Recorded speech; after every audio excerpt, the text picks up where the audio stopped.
Hey, and it's a brand new day. Welcome to the Rundown with Ramon. My name is Ramon Ray, publisher of zoneofgenius.com. You're in for a treat today. All we ask is for 30 minutes of your time to give you the top 10 tips you need to know to build your best business, grow your business, or live a better life. I hope you're doing fantastically blessed today. I know I'm doing absolutely wonderful. Whether you woke up today not feeling so great, whether you woke up today feeling great, whether it's the middle of the day or the middle of the night for you, I hope your day is well. If you want to be on the Rundown with Ramon, have questions for me about the top 10 tips, just DM me on Instagram. That's probably the easiest way. Ramon Ray Smart Hustle on Instagram. DM me if you want to be on the show, you want to give some tips, you want to get some insights. But with that, let's get with it. This is the Rundown with Ramon. We're going to go through 10 things you need to know today to help you live your best life or grow your business. Ding, ding, ding, ding, ding, ding, ding. Question I often am asked, or question I'm seeing: should you create a custom chat GPT? Chat GPT is all the rave, and Christopher Penn, his newsletter, Almost Timely newsletter, Christopher Penn asked that question: should you buy or should you create a custom chat GPT? I'll give you my 3 cents on it. It depends. For sure, all of us should be using and leveraging the power of Chat GPT. There's no question on that. Should you create your own? I think if you're producing a lot of content and you have a lot of dense material, maybe you're a church and you have a lot of Sunday school syllabuses or syllabi. Maybe you're an academic institution. Maybe you're a company and you have some really good information on this or that topic, especially if it's kind of special and it's not just stuff on Google. You may want to create your own Chat GPT engine on that. Maybe you're a gymnast and you've been teaching people how to do gymnast stuff for some time. You may want to plug Chat GPT into your videos and articles and PDFs and how-tos and have a custom engine developed for how to do all things gymnast. Does that kind of make sense? So I don't think every single person needs to rush out and do Chat GPT customizations, but I do think for some that have quite a bit of IP, quite a bit of content, you know what? It could be something good for you that you want to consider for sure, your own custom GPT. Again, riffing here from what Christopher Penn, his article, wrote in Almost Timely News. But I'd love to know what you think. I'd love to know, just, are you even using Chat GPT? And those of you who have your own custom versions, hit me up, DM me on Instagram, and let me know if you're even using Chat GPT, custom versions of Chat GPT for you or for your business.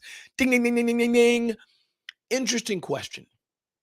What do you do if the product you're working on, the product you're developing, the product you spent so much time and energy on is simply not working? What do you do? ¿Qué pasa? What do you do? Well, that's a great question. And we have something here from Lenny's newsletter that I was interesting. 7 key points Lenny talks about here. And you can check him out at lennysnewsletter.com, where he talks about what do you do. I thought these points he mentioned were interesting. So listen to this here. 1, Lenny says, talk to more users. Sometimes we're doing something with our head in the sand. We haven't talked to enough customers. We haven't talked to enough potential customers to see what they think about what we're doing. That's one thing right there that can help. Are you talking to enough people? Are you talking to enough potential customers?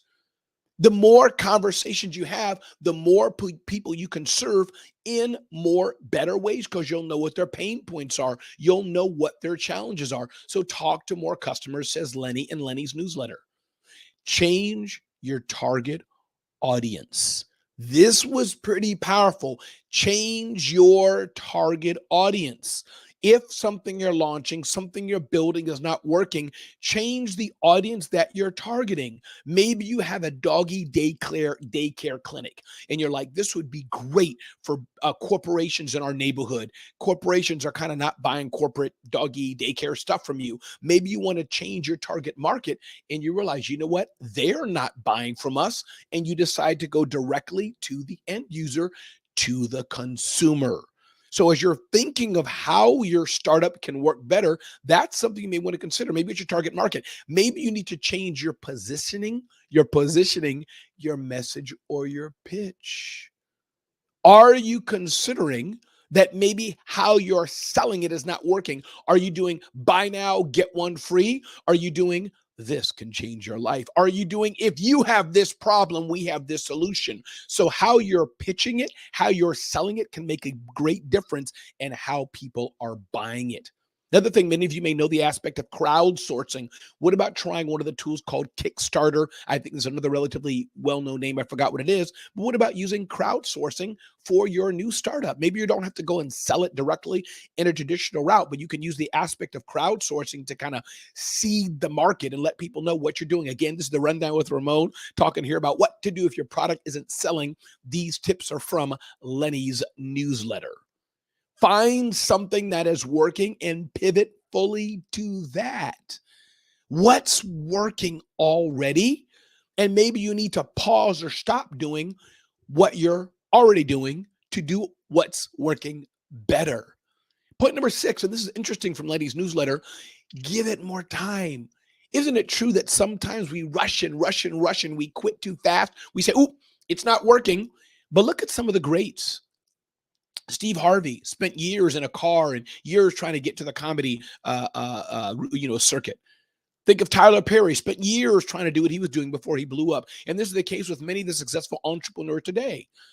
It's okay to take time and to consider taking a bit of time to nurture and evaluate what we're doing and to see how it can work better.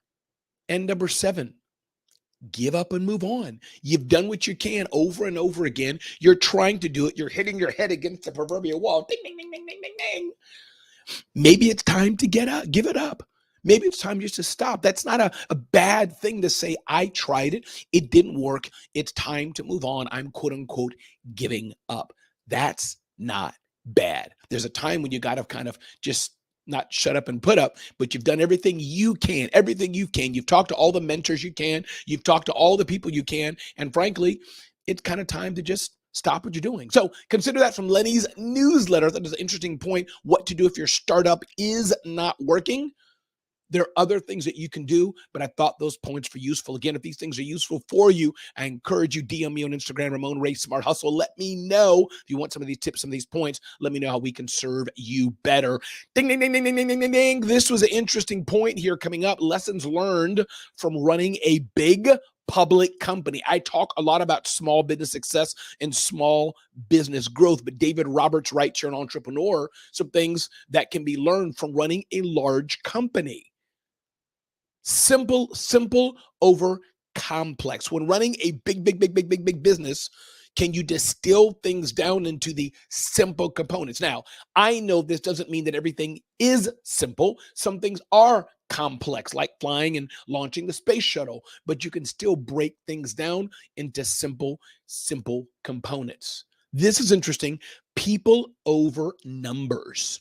Working shoulder to shoulder with your CFO and other top executives makes getting lost in the financial metrics easy, but it's essential to ensure that revenue stays above expenses. But people are the true drivers of success. So as you're building your business, as you're thinking how to make your business a success, remember that it's the people that are most important. Yes, there's numbers, there's the financial analysis, there's the numbers that are important, of course, but it's the people that are important more so as we're talking about lessons learned from a large company. Systems over goals. Yes, goal setting is important. You should have goals and things of this nature.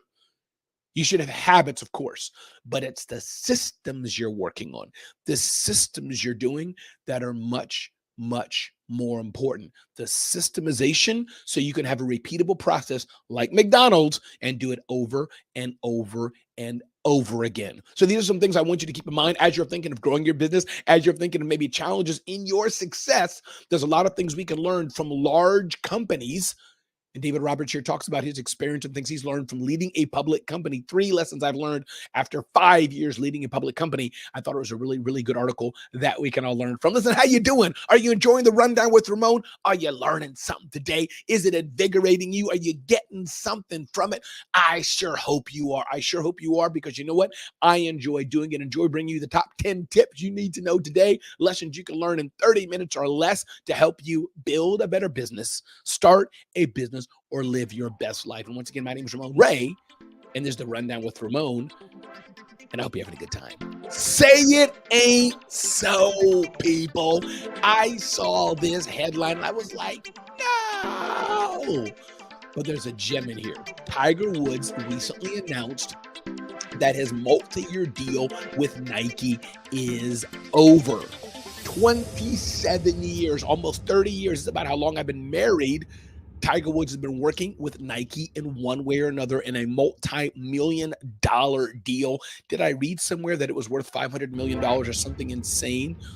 He signed a 5-year deals worth $40 million when he turned pro, and went on and on and on. 8-year deal with $160 million, then $200 million. So yeah, he's made quite a bit of money working with Nike. But here's the lesson learned for all of this. I want you never, ever to forget, everything's going to come to an end eventually. Everything. We have to move on. Are we ready to begin things? Which is important, but also are we ready to end things? What's next for us? Nothing is going to last forever. And are we ready for an exit? I would dare say even a graceful exit. Are we ready for that, as Tiger Woods did, ending a 27-year relationship? So that's the news headline, but I want you to think of that for yourself as well. It's okay to end things, as long as you end things the right way. Listen, everybody, my name is Ramon Ray. This is the Rundown with Ramon. Moving forward to our next tip of the day. Ding, ding, ding, ding, ding, ding, ding. Tip number 5, Duolingo, the language app company, reports Bloomberg cuts 10% of contractors as it uses AI more to create app content. Listen, that may be darn right depressing for some of you, thinking that, oh no, the world's coming to an end. Duolingo is cutting. AI is taking over the world. It is. It is. It is. It is. It is. Nothing you can do about it. But here's my challenge to you. Here's my question to you to ask. What are we going to do about it? Inside of every box of lemons, every cup of lemons, every bag of lemons, you know it's around the other corner. Let me hear you say it. Lemonade. So what are you going to do? The proverbial example, we know cars took away horses. Digital cameras took away Kodak's film. Uber has decimated the taxi industry. Fax machines probably had something on cutting down, sending envelopes through the traditional carriers. Amazon has changed the delivery business. AI is changing the world of content discovery and search. It's only going to happen. The world is going to evolve more and more and more. The question I have for you today, what are you going to do about it? Are you going to sit sucking on your thumb? Or are you going to leverage it and move on and go forward? I encourage you, yes, AI technology in general is going to upend everything we're doing always. It's a constant evolution, a constant revolution of an evolution. But as business owners, what are you going to do? As employees, what are you going to do about it? You know what I say? Up level your skills, up level your skills and learn more and more and more. Do you want to be the next person cut? Maybe you are cut at job A. Are you learning more skills that'll take you to job B? Maybe you are cut at job A. Do you have the skills? Then maybe it's time to launch your own business. I worked at the United Nations for a long time until I was fired. My contract was not renewed. It wasn't easy. But if my contract would have not been renewed, or if my contract would have been renewed, if I was not fired from the United Nations, I wouldn't be here today hosting the Rundown with Ramon. So I want you to think of that today. Take the lemons you have in life and turn them into lemonade. Take the mistakes that happen in life and turn them into lessons. Don't just sit by the side of the road wringing your hands. Oh my, no, what are we going to do? What are we going to do? No. Evolution is going to happen for sure. Change is going to happen for sure. There's absolutely nothing you can do about it. The question is, what are you going to do about it in a way for yourself? As I always like to say, it's time for you to be not the thermometer in a room. That just takes the temperature and it changes according to things. But you want to be the thermostat in the room.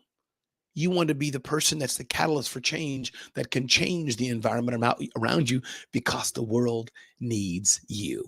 Ding, ding, ding, ding, ding. Apple Vision Pro mixed reality headset is out, will launch soon, has launched, what have you.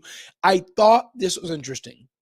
I've never used a virtual reality, augmented reality, anything, virtual reality being the headset you do and you're literally enclosed in a virtual world, right? Augmented reality means you take your phone or there's an object that's immersed in your physical world, similar but different. But Apple's coming out with its first, I think first, it's one of the first, its tool, mixed reality headset. Interesting. I guess you'll be able to see through it as well, tracking eyes, and it will have a bit of virtual reality in it, I guess, like games and things. I'm guessing what this is. I should know more about it. But I thought it was interesting because this is an example of technology evolving, technology going forward. Maybe you'll buy one and play with it. I think this thing costs a few $1,000s. How much does it cost? It cost $3,499 when it sells. Of course, it'll drop in price over the months and months, etc. Other offerings include Meta's Quest, which retail for less than $500. So I'm not sure, I'm sure there's some major differences to this. The Apple name probably goes far. But my question to you is, are you going to buy it? Are you going to use it? And let me know, by the way, I'm curious. I've not been into this virtual reality type of thing, but I'm curious what you're going to do.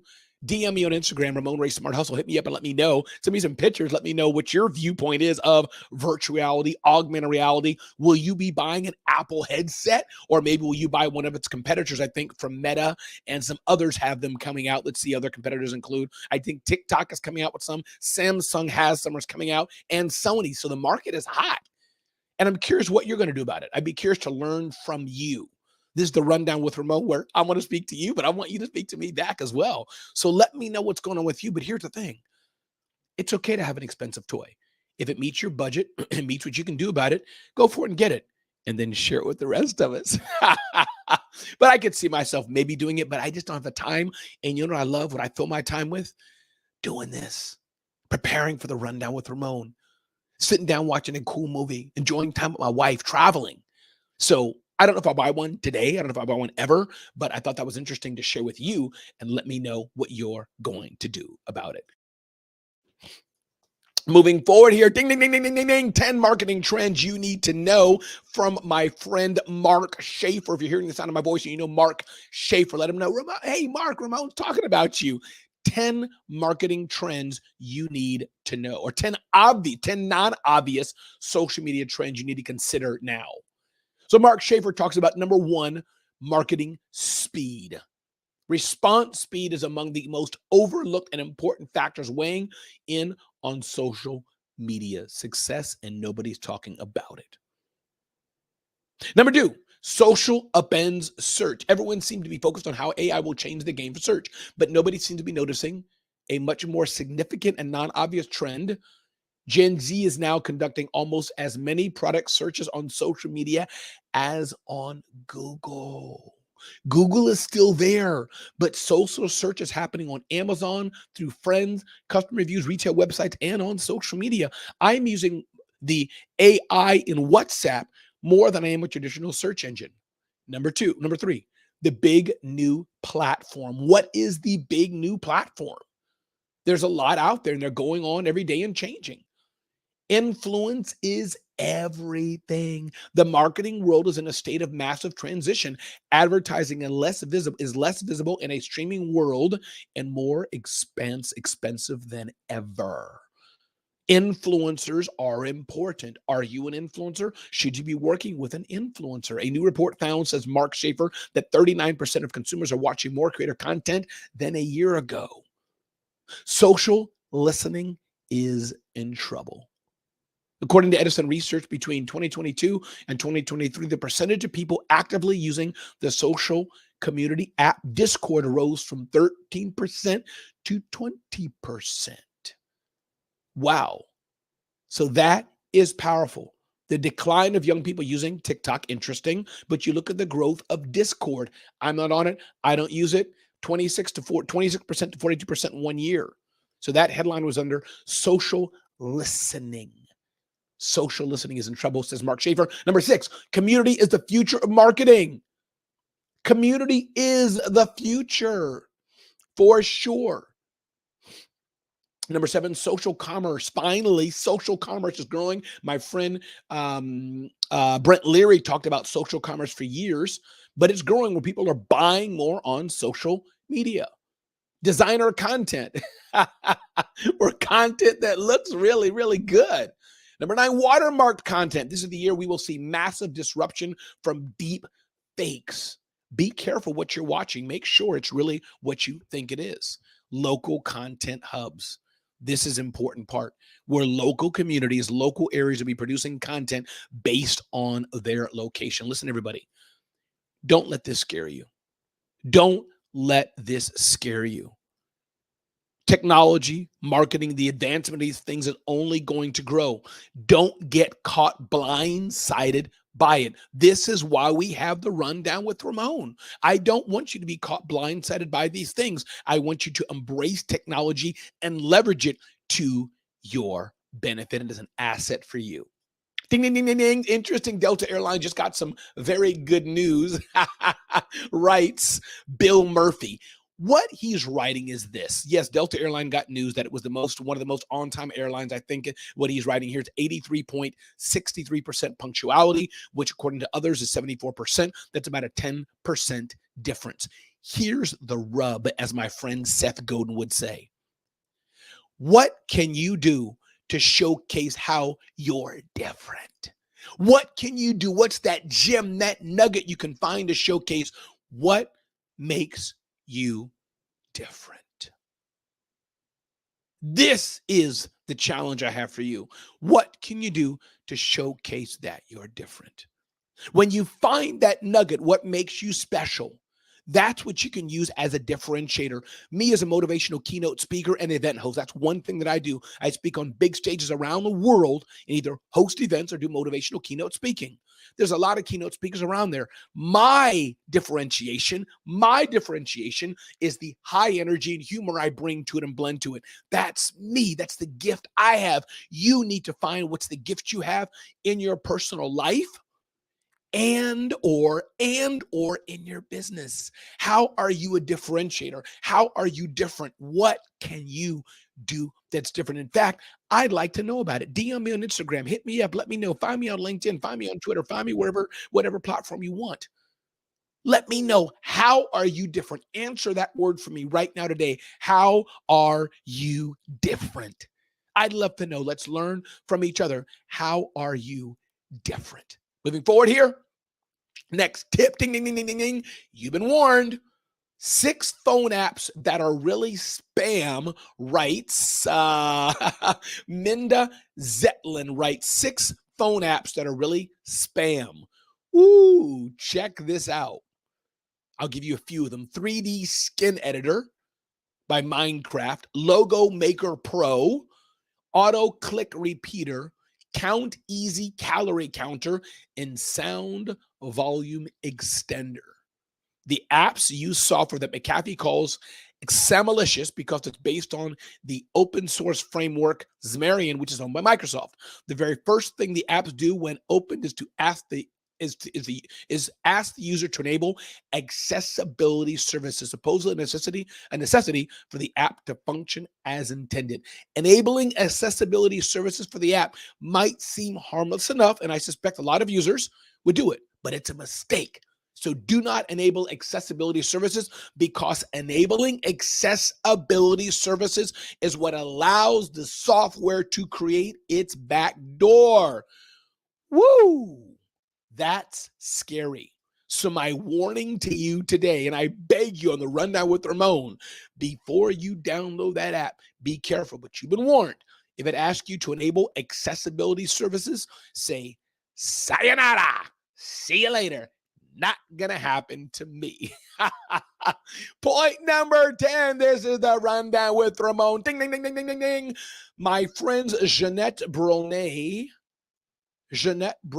and Phil Gerbishak recently had a podcast where they talked about pausing. Pausing is so important, people, and sometimes we don't do it enough. We don't pause enough to reflect. And Jeanette says, I think of the 3 pauses as the 1 minute, 2 minute, 3 minute, or it could be longer. But the 1 minute pause is really that physical pause that you just pause. It's about becoming more aware. The second pause is to check a little bit more with how we're feeling. Intention fuels attention. And number three, the third pause is aligning with that, saying, okay, what is it that I'm really trying to solve here? The three pauses you need to consider. Everybody listen. My name is Ramon Ray, and this is the Rundown with Ramon. I want to encourage you today. Check out zoneofgenius.com for content if we can help you grow your business. And I want you to be clear today on what you really, really want. What do you really, really want? I want you to ask yourself, do you want to be in business even at all? I want you to ask yourself and understand there's no music, there's no soundtrack in life or business. This is not Shark Tank with commercial breaks. This is life. And I want you to consider how that impacts you and the people you serve, because we need you. We need you to succeed. As the African proverb says, or I got it from my friend Danelle Delgado, if you don't win, who's going to lose? Ask yourself, are you hungry enough to get the success you want? Your pricing in your business. Are you selling too cheap? Are you selling at a premium? Are you selling to be the cheapest person on the market? And last but not least, I want you to take a screenshot of this and ask yourself, what is it that you do best, that you do better than anybody else? Hone in on that and you be you. Listen, it's been a pleasure to be with you today. My name is Ramon Ray, and this is the Rundown with Ramon. DM me, let me know how I can serve you, support you, how we can make the show better and better and better. And thank you for watching it. I appreciate you so much. Go out and have a continued awesome life. Make a difference in the life of somebody else. Be blessed. I'm Ramon, signing off. The Rundown with Ramon.